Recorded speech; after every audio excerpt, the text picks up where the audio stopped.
What if some of the opportunities you keep asking life for have already passed in front of you? Not because you are unlucky, not because you are being punished, and not because the universe has decided to ignore you. What if you simply did not recognize them?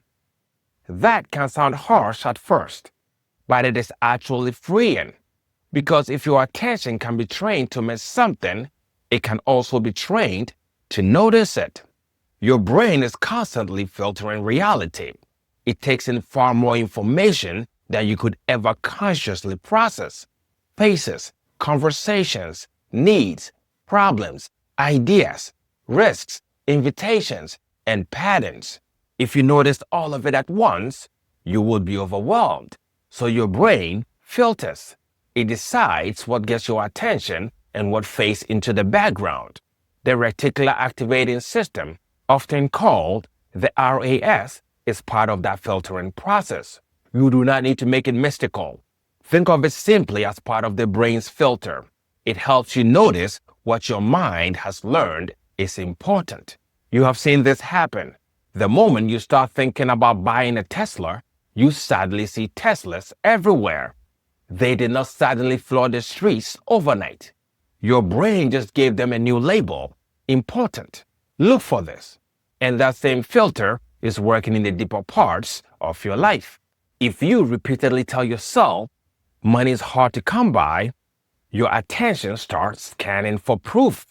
A bill arrives, proof. Someone gets an opportunity you wanted, proof. A good idea appears, but it feels too small or too risky, so you ignore it. Not because it had no value, but because it did not fit the story you already believe.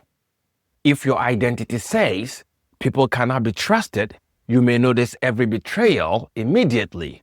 But quiet consistency, kindness, and safe people can become almost invisible to you. This does not mean your pain is fake. It does not mean you should become naive, pretend every person is good, or smile at problems that need to be solved. It means this: your current interpretation is not the whole of reality. The Stoics taught that an event and our judgment about it are not the same thing. Buddhist practice teaches us to watch the mind before obeying it. A repeated thought can become a private world. Scripture carries a similar invitation. Romans 12:2 says, "Be transformed by the renewing of your mind," not by pretending life is easy, not by denying pain, but by refusing to let old patterns keep naming reality for you. And that brings us to manifestation. Manifestation is not a cosmic vending machine.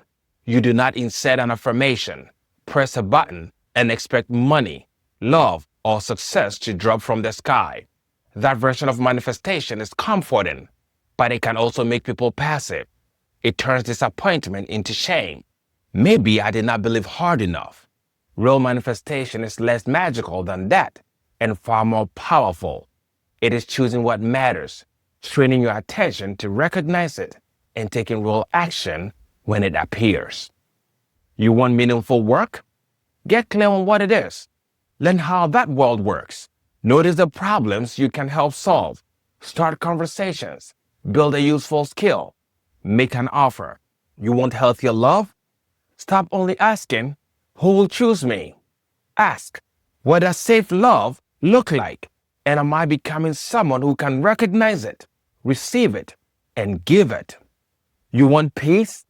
Notice how your attention is being rented out to comparison, outrage, fear, and noise. Every day, you are teaching your mind what to look for. So ask yourself, what have I trained myself to notice? Evidence of lack or evidence of possibility? Threat or discernment? Rejection or the next honest action? You do not control every outcome, but you do influence what you pay attention to, what meaning you give it, and what you do next.